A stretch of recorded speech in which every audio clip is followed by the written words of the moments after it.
talking about your journey, sir, in the entertainment industry. It's been more than 18 years, sir. So tell us something about how did you look back at your journey, sir? But I think it's been an amazing journey. I remember I produced my first film. I started producing my first film with Hansan Mehta directed, which was when I was 21. I'm 44 now. So it's actually been close to 23, 24 years of working in the business. And I love every aspect of it, to be honest. Whether it's writing, producing, acting, I would say, just being around films. Like it's something that really excites me, and that's I'm very blessed that I'm doing what I love. So yeah. Uh, uh, as you know that you are being an actor, producer also, and now writer, co-writer also. So which part of the filmmaking thing you enjoy the most? It's a tough question. Actually, it depends on the day. Like honestly, like if I'm, if we are writing something, then for me the writing day is something that I look forward to. Those hours when you're sitting with the writers, you're sitting in a writing room and talking, is a high point. But I mean, I actually think the writing aspect of it is something that excites me the most. Just to put together some great content, just writing it down and making it come alive. But yeah, I equally enjoy being a producer. Acting is great fun. Marketing, I enjoy it, but it's not so much fun. But yeah, I think as a 360, I enjoy pretty much every aspect of this, which is why more often than not you'll see a smile on my face. Yeah. Was it difficult to choose a subject being an actor or choose a subject being a producer? I think as a I think for me it's probably more challenging as a producer, because I feel as an actor you're given the choice of scripts, and you pick from what you hear, and there are people who spend months and years writing that, and it's come to you. When you're producing, you are that person who's spending months and years on sometimes on just a basic story idea, and then bringing it all the way to a final script. So it's a lot more challenging, I would say, to kind of put that together, and then you're working on various different scripts at the same time, and it is a very time-taking process, and it requires a lot of patience, and at the same time a lot of flexibility, to keep evolving and to get it right. But yeah, so I think producing. So, talking about Chidya Udd, it is a gritty crime thriller. So, what drew you to the intense subject as a producer? I'd actually read the original material, which was written by Abid Surti. He's a highly renowned and a very well respected writer, and I'd loved the take on the book. Right, it was very unabashful take on Kamatipura and of this character. So instantly resonated with the book, and it was something that I felt was a very powerful story that probably needed to be told. And then of course got Mohinder Pratap ji, who wrote the film, the show, and yeah, and then it kind of got Ravi Jadhav, who's a national award winning director, to come on board, along with obviously Jackie sir, Sikandar, Meeta ma'am, and a host of other actors who came on board to make it come alive. So yeah. So, talking about Mrs. Explore a woman's journey of self-discovery. So, what inspired you to co-write the story, sir? I think Mrs. is a very powerful script, very powerful story. When I'd seen the original Malayalam film, The Great Indian Kitchen, I instantly felt like this is a story that needs to be told to more audiences, to people who may not have consumed this film. And here we are today. Because the essence of the film and what it stood for, the theme was very, very powerful. Got very lucky with Aarti Kadab as a director. Met a lot of directors before actually, I would say, narrowing down to having Aarti come on board. And it was almost instinctive. The minute we met, we started talking about the film, and we started talking about how she's looking at the film. And I found her view to be so balanced. Being a woman, sometimes you feel like she may just take a complete woman's perspective on it, right?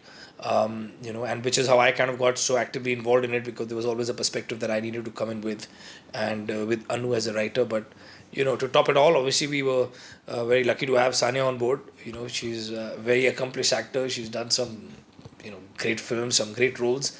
But I can tell you, she's really pushed the boundary on this one and taken it a few notches higher. Supported by obviously a great host of other actors, be it Kamaljeet ji, Nishant. I think is a talent to watch out for. He's done a fabulous job. So I think sometimes you just get lucky by I'm not taking away from the hard work we put, but sometimes you do. Sometimes all the energies come right, and you meet the right people, and I think that's misses for us. Yeah. Okay. With three big projects in different genres, so how do you balance storytelling diversity? I think somewhere I think I'm just I love watching varied things. In fact, one of the things that my wife keeps telling me is that you can throw Harman a topic under the sun, and he'll have something to say about it. He'll know something about it, right? It could be anything under the sun. I love reading a lot. I love watching a lot of documentaries. So for me, I think that exposure has just kind of opened my mind up to then being very receptive to all kinds of stories. Different genres, different stories, and all of that is now coming together. In different films and series that we are producing. So in a way, I'm very, I would say, grateful and thankful that all that is now coming together. But yeah, so always had a very varied opinion about scripts and different genres. I think it's fun to explore. Talking about Bollywood, do you think that Bollywood often shies away from female-led narratives, and do you think Mrs. challenge that now? I think over the years we've seen a lot of films where the protagonists are females. I think I think we should shy away from saying female-led films because I find it very strange because everything that's female-led is female-led, everything that's not female-led is just a film. So I feel like a film is a film. Whether the protagonist is a male or a female, it's incidental to the script. So I think we've reached there now. Where you just want to watch a film for the film that it is. And I think we need to kind of rewire ourselves into not thinking that it's a female-led film anymore. So your acting career had a mixed reception. Do you ever feel Bollywood didn't give you a fair chance? And especially there was comparison between you and... I think the fact that I got a chance was a chance that itself is amazing. It's a very difficult industry. So to think that I did not get a fair chance would be really unfair on my part to actually believe. I think I got more than a fair chance. But after that, do you think that the Bollywood have not given you a fair chance because there were continuously comparisons and all these things? So I think it's part and parcel of the business that we are in. You are going to have your ups and downs. The films did not particularly resonate with the audiences. And when the films don't resonate with the audiences, you're bound to not get success. So, I don't think it's unfair to. I don't think it's fair for me to say that the trade was not fair to me or the audiences was not fair. I think it's upon you to kind of evolve, recalibrate and come back and hopefully get it right. streaming platforms are changing content consumption. So do you think traditional Bollywood films are struggling to keep up?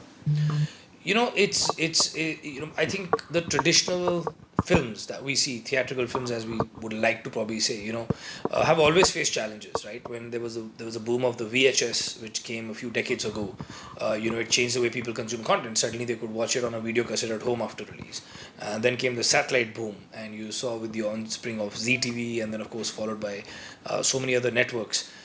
And now you have the OTT world. So I think there are constant challenges that are put forth, to such films, but that's what makes the whole theatrical experience so exciting and equally challenging for us to deliver as filmmakers, because you're constantly fighting so many different ways of consuming content. The distribution has changed. I think the kind of content has evolved. We're now scrolling for content half the time, so you're fighting with that as well. So but there's space for everything, there's space for everyone, and I'm a strong believer that a good film will always find an audience for itself. That's unquestionable. When can we see you in acting mode? Because in Scoop series, the people love your work. So tell us something about it. Yeah, like you heard me say, I'm glad they love the work, and I'd rather just leave it at that than risk it all over again. But no, right now, jokes apart, my focus is purely on writing and producing, and driving the company further, and pushing the narrative on the company. And I think for the now, that's where my focus is. I don't know what the future holds. Harman, you're doing films like Khabo Ka Jhamera, Mrs. and Chidya Udd. Every film has something specific to talk about. Were you consciously choosing such stories to tell? I don't know. I don't think there's a conscious effort on my end and my team's end to kind of choose different genres just so we can show. I think it's about stories that we resonated with, scripts that we liked, and we thought we should put them together. we have a very interesting creative team in the office, and each one is very unique. So I think that kind of helps me also to kind of evolve and come up with different ideas, because everyone has their perspective, and there's an audience for everything, right? I mean, there's people like consuming different genres. There are people who only like consuming certain type of genres. So I think as a company we strive to kind of create that plethora of content, which is, I would say, genre agnostic and medium agnostic. Yeah. If you could, a small fun segment question. Sure. That if you could open the door to any past Bollywood era, which one would it be? The 70s for sure. Love to. Okay. Yeah. And which genre you would be exploring there? I would just be in any Mr. Bachchan film that's possible. That's, I mean, yeah. Yeah. Which actor Darwaza would you love to collaborate with next? Which actor? Which actors do Darwaza? अच्छा किसके दरवाजे को खटकाऊं next? Well, I can try knocking on the door. I'll hope that he, at least, I doubt he'll open it, but at least he can speak from inside. I would say, Shah Rukh sir. Yeah.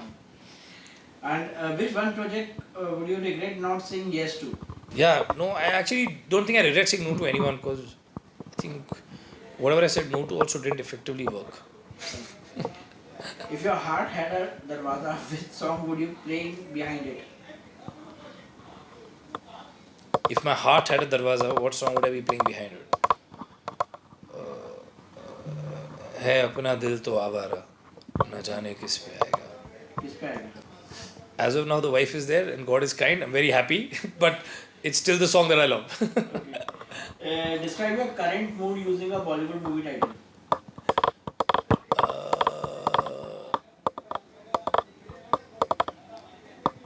चांद तारे.